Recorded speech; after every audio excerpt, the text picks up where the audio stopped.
মক্কা গেলাম, মদিনা গেলাম, আমার বাবার দরবারের চাইতে এত ভালো জায়গা পাইলাম না। বলেন নাউজুবিল্লাহ।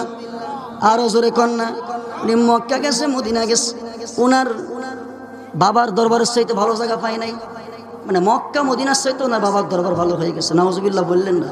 এক পাগল্লায় লিখছে যে আমার পীরের দরবারের চাইতে, বলছে আমি হজে আসছি, ভুল করে ফেলছি, আমি এইবার আমার পীরের দরবারে যাইতে পারি না হজে আসার কারণে।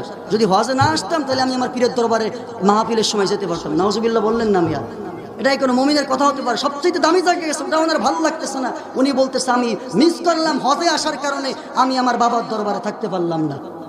দেখছেন কত বড় বাটপা। হজ করতে গেছে মক্কা মদিনায়, ওইখানে গিয়ে আফসোস করতেছে হজে আসার কারণে এই বছর আমি আমার বাবার দরবারে সময় দিতে পারলাম না। টাটকা মুনাফিক এটা।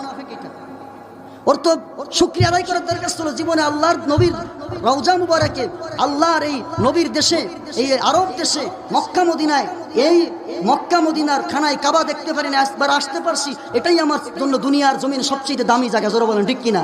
উনি বলে মক্কা মদিনায় আসার কারণে আমি আমার বাবার দরবারে সময় দিতে পারি নাই। কত বড় অবুঝ বেকুব হলে এমন কথা বলতে পারে?